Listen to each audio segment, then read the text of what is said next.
This is North Dakota Today.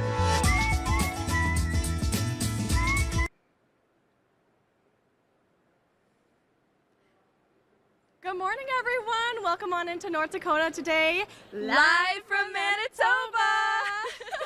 We've been talking about it all week, kind of teasing into it, and we are so excited to be here. We have lots of very fun things coming up on the show today. I'm Jillian Trudeau. And I'm Sophia Richards. All right. And you have a really exciting interview coming up, so I'll let you take the lead. Yes, we will check back in with you later, Jillian. Now I will be joined by Karen Viveros, and she is the Director of Communications for Tourism Winnipeg. Good morning, Sophia. Good morning.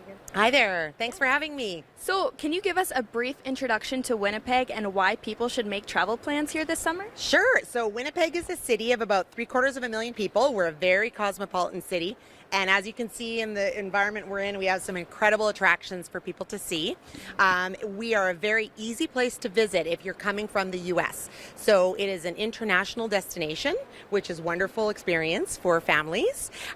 We have attractions, including museums, theaters. We have wonderful festivals in the summer. There's lots of great reasons to visit Winnipeg. Yes, that is something that Jillian and I have learned for ourselves. We have absolutely loved coming up here. It is really a great city. Great. Yes. So for those who have never been to Canada, what do people need to cross the border if they're driving up to Winnipeg? So when you're entering Canada by land, obviously we recommend that you have a passport. That's always the preferred method in order to cross the border. But as long as you have a certificate of citizenship with a photo ID, you can cross. You don't require a passport. The other thing that we like to note for people is that children under the age of 16 do not need a passport. So as long as they have a birth certificate, they can cross in. We always recommend that when you're crossing back into the U.S., that you have looked at your local websites to make sure you have what you need, because the rules are different. Mm-hmm. So we recommend travel.state.gov or your U.S. Customs and Border Patrol website, and that will give you the information you need. It's a great way to dip your toe into the world of international travel, though, because we are a different country, and it's great to have you here. Especially, and it's so close as well. The drive is a lot shorter than I expected. Yes, it is. We're about 4 hours from Fargo or 2.5 hours from Grand Forks, and we're right in the middle of the country with a lot of space and expanse and beautiful nature, even beyond Winnipeg, for you to come and see as well. Yes, definitely. So what resources does Tourism Winnipeg have to help someone plan their next trip? We have tons. TourismWinnipeg.com is our website.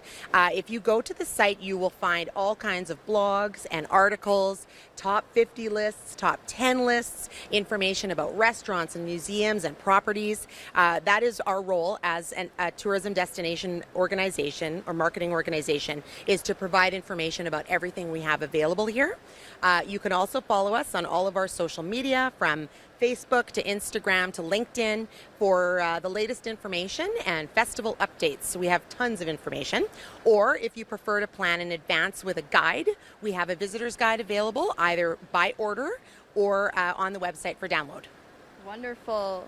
So of course people need to eat when they travel. So where can people find more information about the city's amazing culinary scene? Well, we actually do have a very vibrant culinary scene. It's very interesting, unique, and independent. We have a lot of really revered, highly qualified chefs here.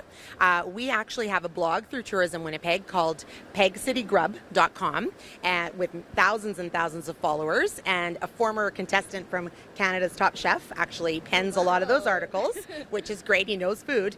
So pegcitygrub.com is the blog that we recommend that you follow, and there's a lot of recommendations on our site as well for interesting, unique restaurants. Wonderful. And I love that name, Peg City Blog. That is absolutely adorable. All right, so for people looking to stretch their dollars, we know Tourism Winnipeg launched a Winnipeg Attractions Pass this year. You want to tell us about that? Sure. So the Attractions Pass is a very special deal that was a long time in the making, and we're very proud of it. The 5 attractions that are included in the pass include this one that you're at, include the Manitoba Museum, the Royal Canadian Mint, the Fort White Alive, which is also amazing. You're going to discover 4 of the attractions today in various segments throughout the show. The Attractions Pass is intended to introduce visitors to really top-tier attractions, all for a rebate of about 35%.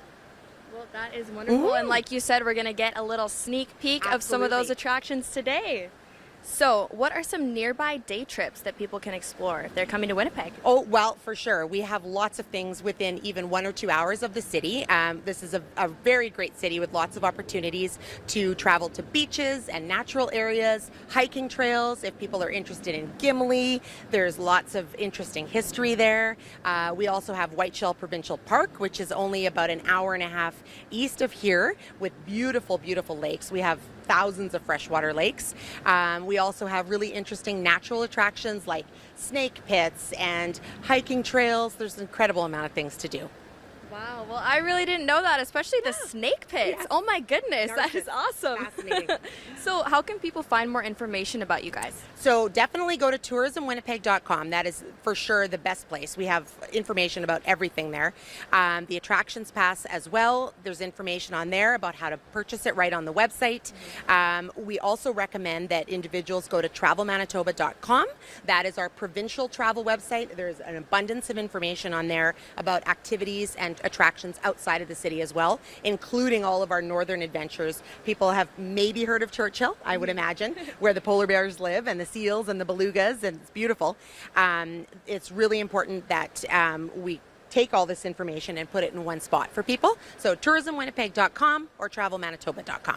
Wonderful. Well, thank you so much, Karen, and our viewers will definitely have to check that out.